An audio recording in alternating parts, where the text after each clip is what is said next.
자식들에게 맞고 사는 부모들이 늘고 있지만 경찰이나 보호기관에 신고하는 부모는 20% 정도에 그치고 있습니다.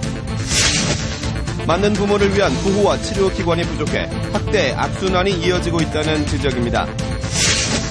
문화재청이 다음 주 촉송로에 대한 국가문화재 승격 심사를 엽니다. 승격될 수 있을지 관심이 모이고 있습니다. 학교폭력을 목격한 학생 절반 이상이 보고도 모른 척하는 것으로 나타났습니다. 침묵하지 않고 말할 수 있는 방법은 없는지 알아봤습니다.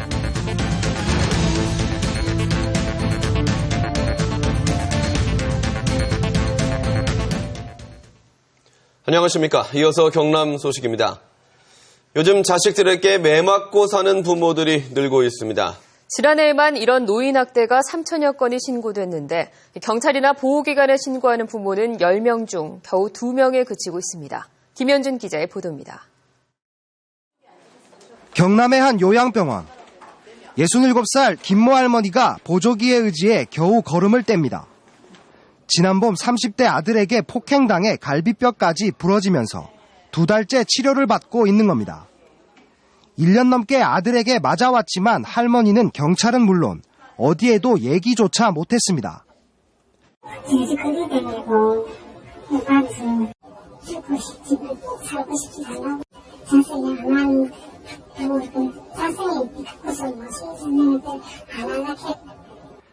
지난달 24일 창원에서도 55살 김모 씨가 20대 아들에게 맞아 병원에 옮겨졌지만 결국 숨졌습니다.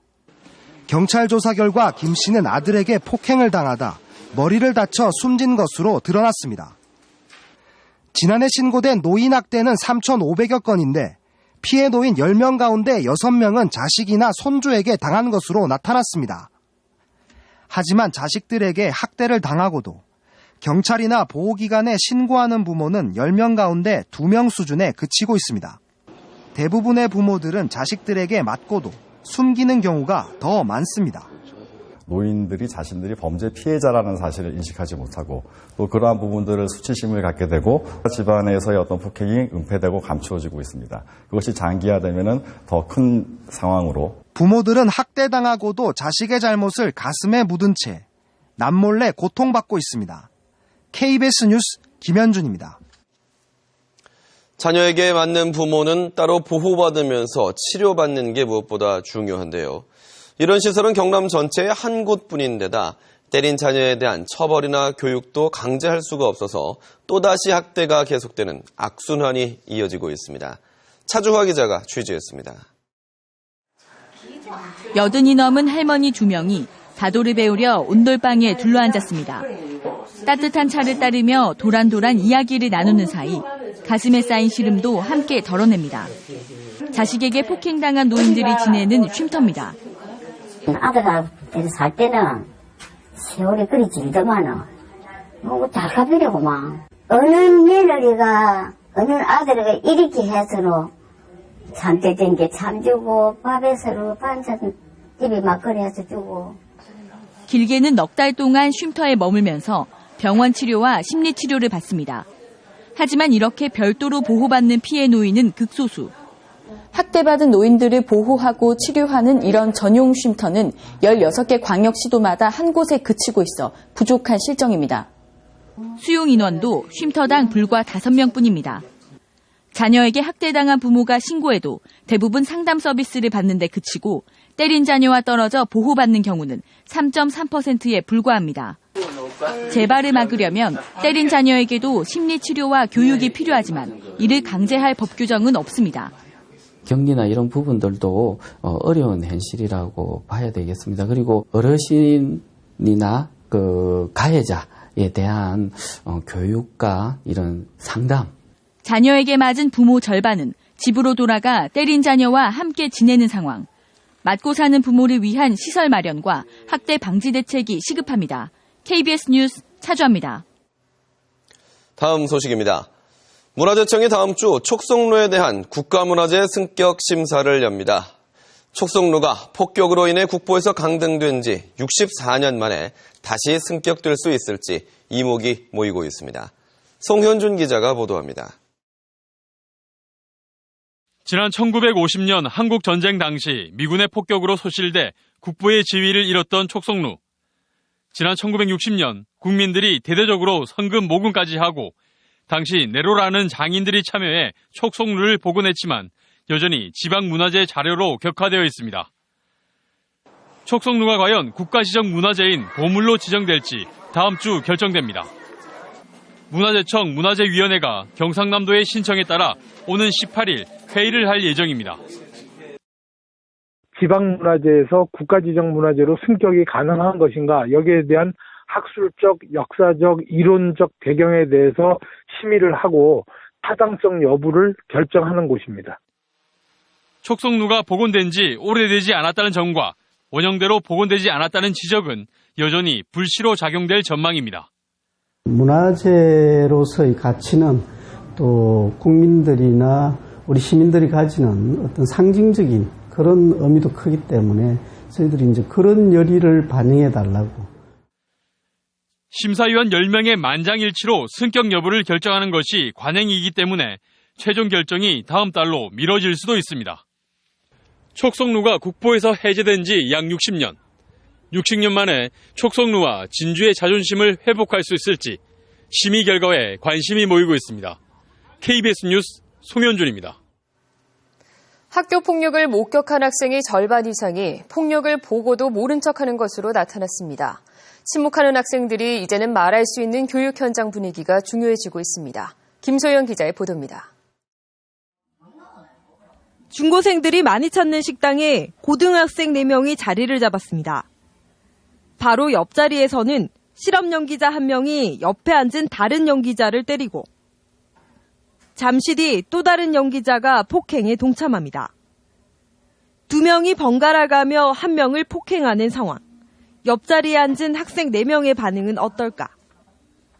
폭행이 수차례 이어지는 동안 모두가 머뭇거리기만 할 뿐 누구도 나서서 싸움을 말리지 않습니다. 학교 폭력을 목격한 적이 있는 학생 가운데 절반은 보고도 모른 척했습니다. 그래서 화장실에서마저도 구경하고, 교실에 찾아와서마저도 구경하고, 농감이도 멀리서 이렇게 쳐다보고, 그래서 또 누구 많네 이 정도고. 왜 방관하는 걸까? 상황은 눈에 보이지 않죠. 예를 들면 규범이나 문화 이런 것들은 평소에 우리가 느끼지 못하지만 우리 힘에, 우리 행동에 훨씬 커다란 영향을 미치거든요. 사회 전반의 폭력 불감증이 방관을 부추기고 있다는 겁니다. 손이 지배하는 것이 아니라 악이 지배하는 방향으로 흘러가는 것 같네 하면은 방관하거나 기회가 된다면 자기도 그런 불법적인 폭력에 가담하게 되는 거죠. 폭력 앞에 침묵하는 다수의 방관자를 깨울 교육이 필요한 때입니다. KBS 뉴스 김소영입니다. 그렇다면 학교 폭력에 대해 누구나 말할 수 있게 하는 방법은 없을까요? 캐나다는 공감의 교육에서 그 해법을 찾고 있습니다. 이어서 이대환 기자입니다. 캐나다의 한 초등학교. 학생들이 노래를 부르고 있습니다.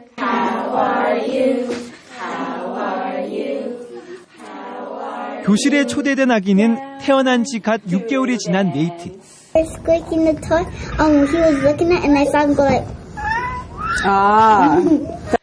캐나다에서 시작돼 전 세계로 확산되고 있는 공감의 뿌리 프로그램. 아기를 교실로 초청해 1년간 성장 과정을 지켜보며 아기의 감정을 관찰하고 이를 표현하도록 했습니다. 다른 사람의 고통을 자신의 고통처럼 느끼는 공감 능력은 공경에 처한 사람을 적극적으로 돕는 힘으로 이어집니다. 폭력 앞에 침묵하는 대다수의 방관자를 방어자로 바꾸기 위한 겁니다. You're not responsible for things that are wrong in the world, but you have an opportunity to do something about it. 학교 폭력을 절반 이상 감소시키는 효과가 드러나면서 전 세계로 확산되고 있습니다. 날로 심각해지는 학교 폭력의 방관 실태와 그 해법을 찾기 위한 특집 다큐 침묵의 아이들 이제는 말해줘는 토요일 저녁 7시 20분 KBS 1TV를 통해 방송됩니다. KBS 뉴스 이대환입니다.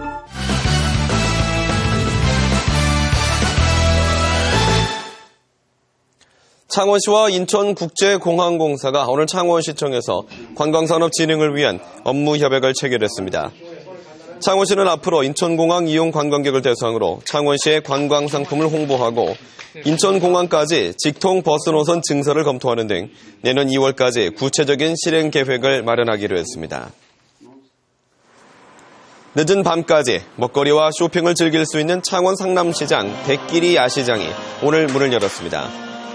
상남시장 야시장은 시장 2층 중앙통로 110m 길이에 먹거리와 액세서리 판매대 42개가 설치돼 낮 12시부터 밤 12시까지 연중 무휴로 운영됩니다.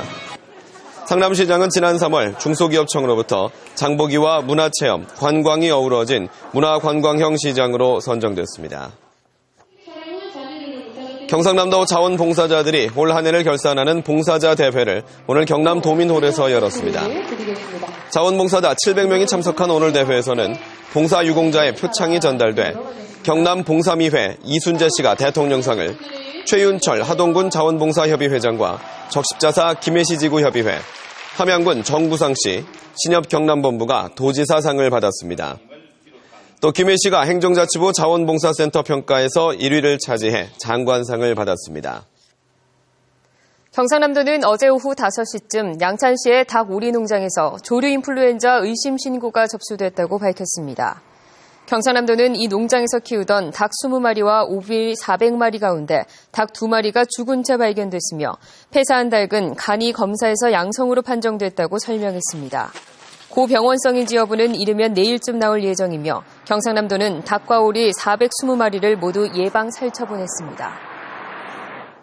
경상남도가 마산 자유무역지역 2차 구조고도화 사업 예산을 내년도에 편성하지 않아 사업의 차질이 예상됩니다.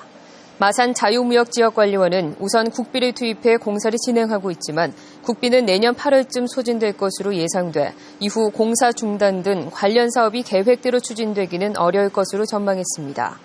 마산 자유무역지역 2차 구조고도화 사업은 국비 1,663억 원과 지방비 880억 원 등 총 사업비 2,513억 원을 들여 지난 2009년부터 오는 2016년까지 표준공장 재건축과 도로 포장, 직원 아파트 개선을 진행할 예정입니다.